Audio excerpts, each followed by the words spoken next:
somebody asked me why I am excited tonight. Why are you excited, Johnny? Because I get the honor of introducing one of the best inspirational speakers that I have ever heard in my entire life. How many of you have ever attended a Padres game with us? Well, those tickets probably were given to us by this person. He's a big supporter of Reality Changers and has been for many years. He has written not only one, but 2 books. Started his own small business. He went to San Diego High School. Any cavers here?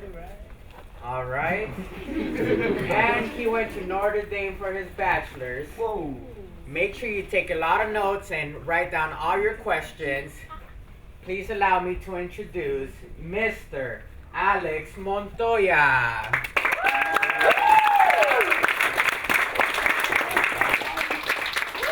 Good evening.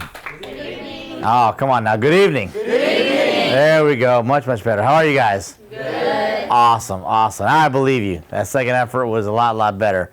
Quick question. How many were here last night? Get a show of hands. Anybody here last night? Okay, cool. I can use the same jokes. They'll actually be funny this time. Awesome. Just want to make sure. Thank you so much, Johnny, for that awesome introduction. Really appreciate that. And I feel so blessed and so awesome to be here tonight and honored to be here with you, because I know that there are 1,000 places that you guys could be in the world tonight, but you're choosing to be here. You're choosing to focus on your future. You're choosing to have your future be your focus and to really excel in life. So before I begin, I want you to give yourself a round of applause for all that you're doing. Very cool. Now, before I start, I'm going to ask you for a favor, and that's kind of how we're going to start tonight's presentation. If you can you please raise your left arm? Left arm, okay? Tutors too? All right. If you can, keep it up. Can you also please raise your right arm? Okay? Keep them up. Actually, wave your hands in the air. And wait, I'm just kidding. That's my inner Fitty Wop coming out. I don't even know what that means, but it sounds cool. Okay. Now, go ahead, keep them up. Can you also please raise your right leg? And if you're sitting on the ground, you can kind of raise a knee. Whatever you got to do, even if it's just a knee, a foot. Okay, all right. Go ahead, put them down. Woo, look at you guys. Everybody's tired. Everybody's worn out. Man, that's what we call Montoya yoga. Well, the reason that I have you do that is, imagine, if you would, what if somebody told you before you were born, or told your parents that when you were going to be born, when you were going to come to this earth, that you would be having to go through your entire life with missing your left arm, your right arm, and your right leg. Do you think it'd be hard? Yes. Yep. Do you think it would be difficult? Yes. Okay. Yes and no. That's all right. There's no wrong answers. Do you think it would be impossible? No. Okay, good. Well, you're all right. I was born missing both of my arms and my right leg due to a birth defect, a very rare birth defect. Now, in 1974, I was born in Medellin, Colombia, which is in South America. There you go. Are you Colombian? No. Oh, okay. You just like Shakira, huh? There you go. I don't blame you. But in Medellin, I was born missing both of my arms and my right leg due to a very rare birth defect. Now, it wasn't expected. We didn't know that it was coming. So because of that, the doctors actually told my family to have low expectations. They actually told my family that because it was something completely unanticipated by us, that I probably wouldn't live very long, that I probably shouldn't have very high expectations for my life. In Colombia at that time, if you had a disability, you could not go to school, which means you could not go to college, which of course means you could not have a good career. So they told my parents to have very, very low expectations for me. And my family's response was this: we're going to rely on more than just hope, and we're going to rely more than just low expectations. We're going to actually have faith. We're going to rely on family. And my family also knew the importance of education.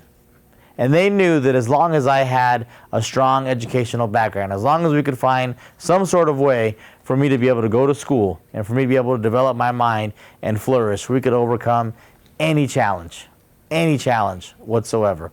When I was 4, I got to move to the United States and live with some other family that was living here. And that's really where I saw that they were right. That's really where I saw that as long as you have an education, as long as you have a background of going to school and learning and getting education in your life, you can do anything. You can do anything at all.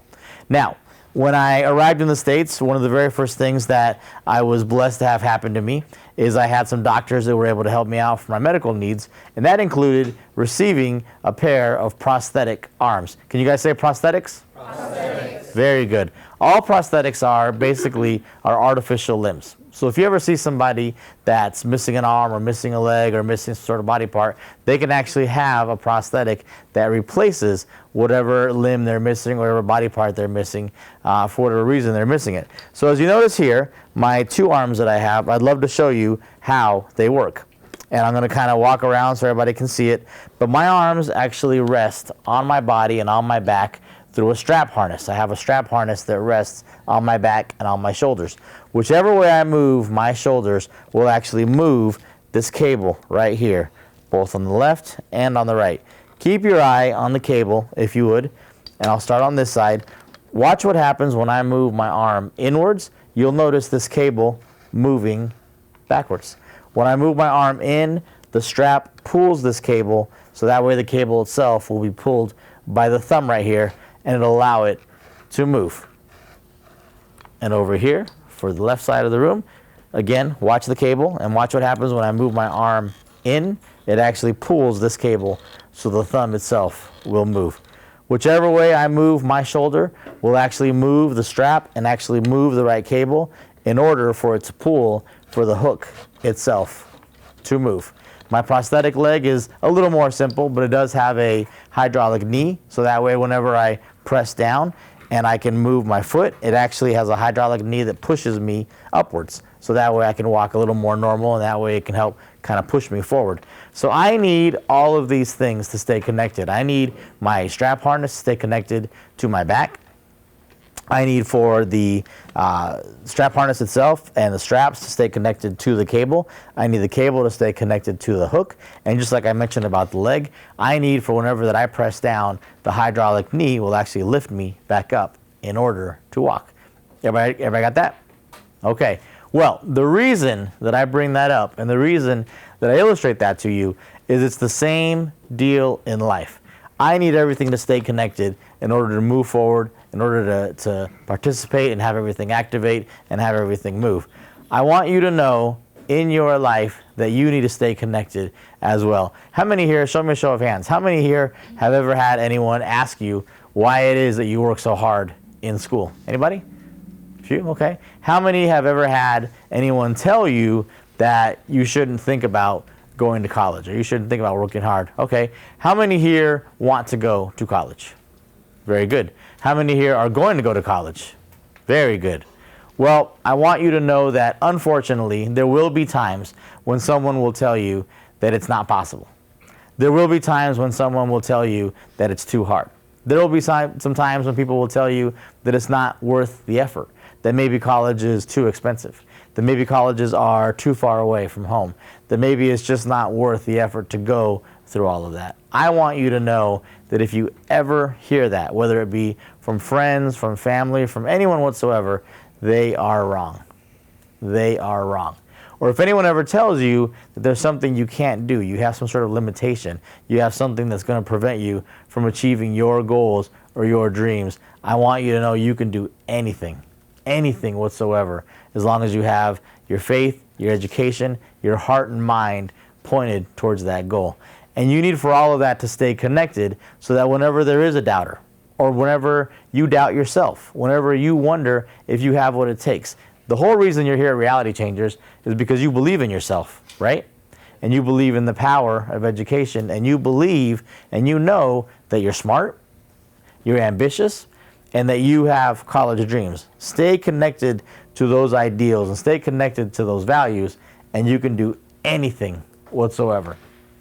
Well, going back to when I very first moved to the States, I remember that one of the first things that I got to do, we were, the class that I was in, which was right around 1980, which long before many of you, most of you, were born. And I know that it was very different because in that time, if you had a disability, you couldn't actually be in the same classroom or same environment as kids that were non-disabled. And it was very weird to us because we asked why. We said, we know these kids, we play with them, they're in our neighborhoods, we should be able to go to school with them. And finally, the administrators, the adults, listened to us and they allowed us to move over. And because of that, there's a little thing in the San Diego School District called the Hall of Fame that I'm fortunate enough to be in for helping lead the charge to get students